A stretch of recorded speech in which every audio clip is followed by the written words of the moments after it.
Fala pessoal, tudo bem com vocês? Bom, desde o primeiro período da faculdade de psicologia até depois que você se forma, sei lá, numa pós-graduação ou até mesmo na clínica, você deve se perguntar por que será que existem tantas abordagens na psicologia?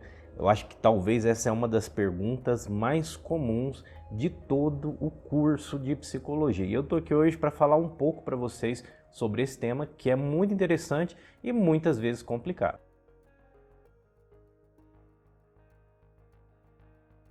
Bom, pessoal, parte do que eu vou tratar com vocês aqui hoje vem da minha pesquisa de mestrado, que resultou na dissertação com o tema Crise e Fragmentação da Psicologia, uma visão do pensamento complexo. Ela está disponível na Biblioteca Digital de Tese e Dissertações da Universidade Federal de Goiás. Para quem quiser fazer uma leitura, tá lá o material, tá bom, pessoal? Mas vou deixar o link aí também na descrição do vídeo para vocês, caso vocês queiram conhecer um pouquinho do que eu produzi aí no mestrado.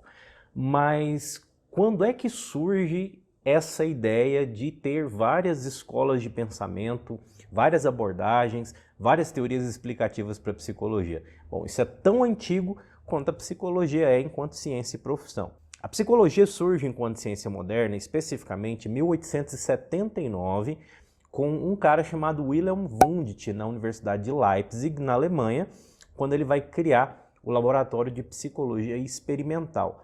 Mas não somente isso, ele também criou duas coisas importantes, aí, segundo um pesquisador brasileiro, acho que é o Saulo Araújo, se eu não me engano.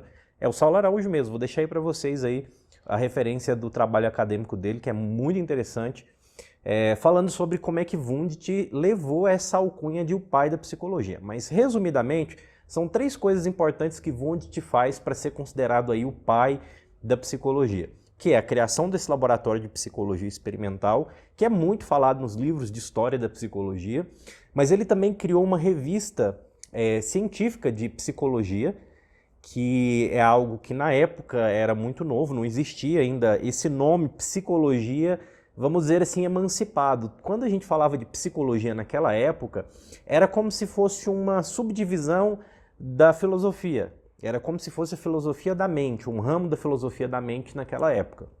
Então não existia ainda uma noção de uma ciência psicológica. E o Wundt também criou um curso de pós-graduação em psicologia na Universidade de Leipzig. Então, a criação desse curso de especialização, de pós-graduação, na verdade, essa revista científica de psicologia e a criação do laboratório de psicologia experimental na Universidade de Leipzig, na Alemanha, foram os marcos aí que fazem com que o Wundt seja o grande responsável pela criação da psicologia enquanto ciência moderna.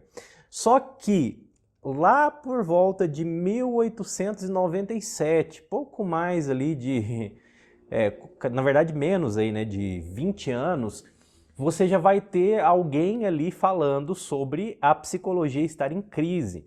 O primeiro autor, o primeiro pesquisador a falar disso, ele é pouco conhecido no Brasil, que é também um alemão chamado Rudolf Willi. Vou deixar aí uma referência para vocês também conhecerem o trabalho dele.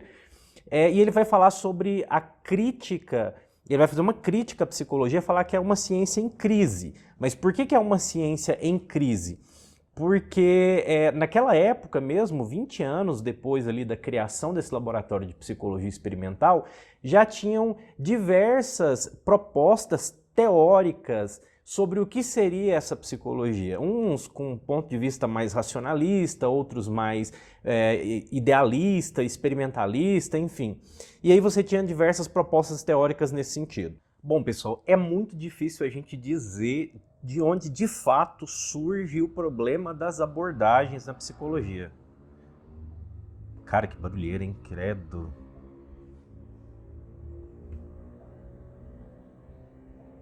O engenheiro passa muitos anos na faculdade para construir um escapamento silencioso, vem um cara aí qualquer e destrói uma obra de arte da ciência para fazer silêncio, né? Mas fazer o que para a ciência? Eu encontro uma das possibilidades explicativas para essa diversidade de abordagens da psicologia a partir do trabalho de outro Wilhelm, mas só que nesse caso é o Wilhelm Dilthey, que foi um outro filósofo e também psicólogo alemão, que vai falar, que vai, na sua filosofia, focar especificamente na divisão entre ciências da natureza e ciências do espírito ou ciências humanas que a gente conhece hoje.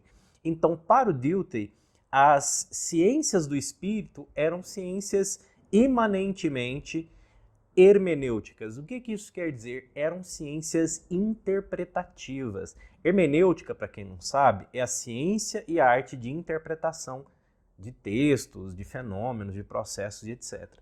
Então o Dilthey vai trazer aí uma explicação de que a psicologia e outras ciências próximas, como sociologia, antropologia, enfim, eram ciências hermenêuticas, ciências do espírito, ciências humanas e por si interpretativas. Então, porque são ciências interpretativas, elas abrem margem para uma diversidade explicativa muito maior do que as ciências da natureza ou as ciências biológicas, certo?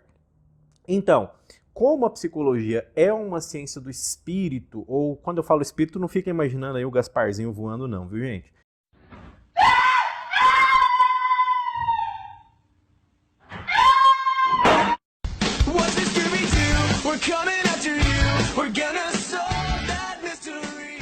Mas espírito é um conceito filosófico para, entre aspas, a natureza humana. E você tem, então, uma ciência humana, a psicologia enquanto uma ciência interpretativa e, portanto, aberta a uma diversidade explicativa de fenômenos aí que as ciências da natureza não possuem, certo? Então, essa que é a diferença não só da psicologia, porque várias outras ciências humanas também têm diferentes paradigmas e ainda não conseguiram aí chegar a um comum acordo. Então, quanto mais são possíveis essas interpretações, mais abordagens vão surgindo aí na psicologia.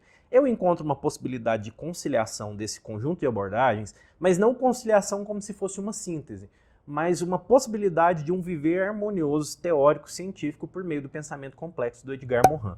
Quem quiser conhecer depois, vou deixar também algum link aí para vocês conhecerem um pouco sobre o pensamento do Edgar Morin.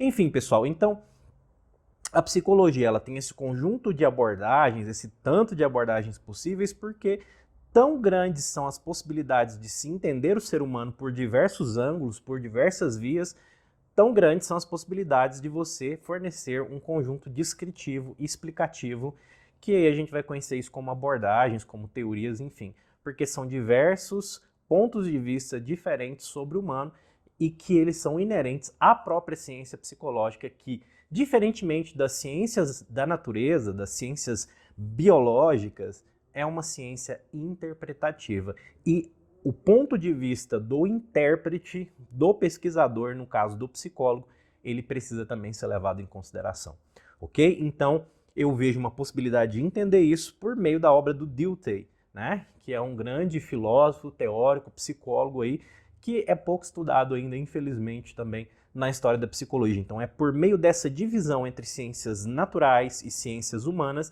que surgem as possibilidades interpretativas diversas, ok, pessoal? Bom, se você gostou ou se tiver tido alguma dúvida, comenta aí, mas deixa um like aí também pra gente, pô, fortalece aí o trabalho, reforço positivo aí, porque dá um trabalho gravar esses vídeos, pessoal, mas enfim, tudo isso para tentar trazer um pouco de um ponto de vista diferente da psicologia para vocês. Então, pessoal, um abraço e até uma próxima oportunidade.